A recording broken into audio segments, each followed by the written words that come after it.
Hi guys, today I'll be taking a look at a very good silent tactile switch, the Durock T1 Silent Shrimp. Let's get started. Now, the Durock T1 Silent Shrimp, as the name implies, is a silent version of the Durock T1. Very surprising, I know. But there's actually a few interesting things about this switch. Firstly, as far as I can tell, and unlike the original T1, this switch only comes in one color variant, this blue turquoise translucent housing. In fact, according to Durock, this is the specific Pantone colorway, which is interesting as you don't see many manufacturers mentioning this sort of material. It's the first time I've come across it even. Additionally, I've noticed that Durock really likes to name their switches after animals. I mean, just take a look at their lineup of switches. Now, of course, they aren't the only ones who do this, but I figured it was neat to point out. Now, pricing wise, these are £7 for 10 switches on Keycaps. So they're in the upper mid range, similar to the Boba U4, one of its closest competitors. And this is what they look like when disassembled. Feel free to pause the video. Now, let's move on to the switch categories.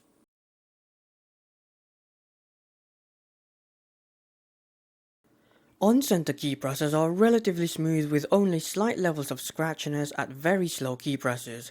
However, at normal typing speeds, it's completely fine. Off-center key presses are noticeably scratchier at slower key presses, especially during very slow key presses.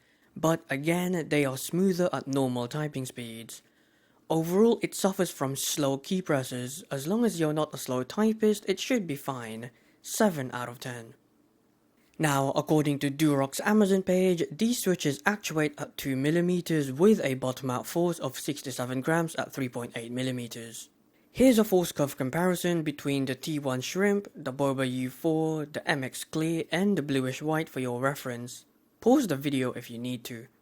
Now, in terms of key feel, it has a P-shaped tactile bump just like the original T1, so they haven't messed with that, which is good. Although, something to keep in mind is that the total travel is reduced to 3.8mm due to silencing dampeners, so you will bottom out on these more often than the original T1. Overall, it's basically just a silenced T1, and I love that. I love that they didn't mess with the weighting. 9 out of 10. Now, in a very quiet room, you can hear some spring ping which may annoy you. Otherwise, for basically any other environment, the switches performed well and I had no issues with them. However, keep in mind that in the typing demo, the switch for the spacebar has the spring from the Cherry MX Clear. More on that on the next section. Overall, it's a very quiet and pleasant sounding switch. 7 out of 10.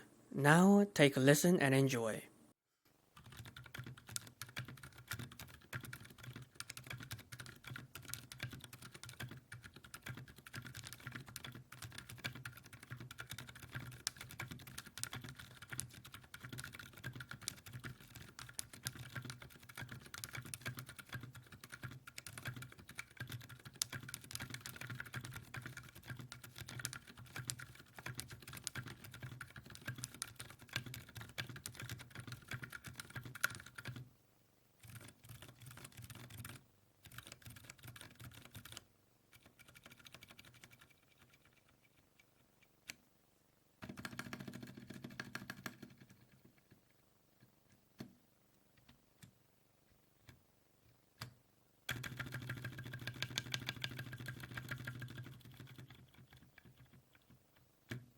Now, as mentioned previously, the switch for the spacebar has the spring from the Cherry MX Clear. This is because the spacebar kept getting stuck with the stock spring. Take a look.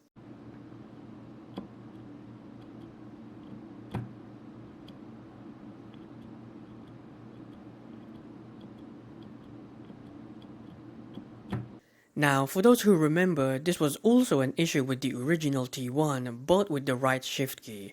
So it seems like Durock hasn't fixed this issue, and that was 1.5 years ago, so that's very disappointing.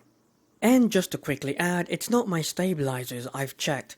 I mean, I reviewed the Kalebox Jade right before this, and that's a switch that gave me 0 issues regarding stuck keys, which it was known for. So I know it's not my stabilizers, it's the switch. Although with one easy mod, the switches work beautifully. They're relatively smooth, very consistent, excellently weighted, and actually tactile, just like the original T1. It's a good thing they didn't mess with that. As for the silencing method, it's just as good as the Boba U4, I'd say. Plus, they aren't mushy feeling, so that's nice, but they're very comparable. I wouldn't say that these are a million times better though. Overall, apart from that one snag, these are excellent switches. Although it's good to keep it in mind if you don't plan to do any modding on these. 7 out of 10. Now, the smoothness, weighting and tactility combined all make for an amazing experience. Plus they're very quiet, so it's almost an upgrade from the original T1 if you don't consider the added mush from the dampeners. Anyway, these switches are perfect for both fast and slow paced games, as the dampeners was extremely quiet in slow paced games, whilst the tactility was actually present in faster paced games. It's a great combo. Overall, gaming on these is both quiet and comfortable. This switch is top tier material, especially for a silent tactile switch. It's gonna be hard to beat these. 9 out of 10. In conclusion, if you're looking for a silent tactile switch that's great for gaming and more than decent enough for typing, this is the switch for you. Or the Boba U4, they're both great options honestly. The final score for this switch is 39 out of 50 or 78%, making this the best silent switch thus far. And that's the end of the review. Next time I'll be looking at a new linear switch I think. Until then, take care and goodbye.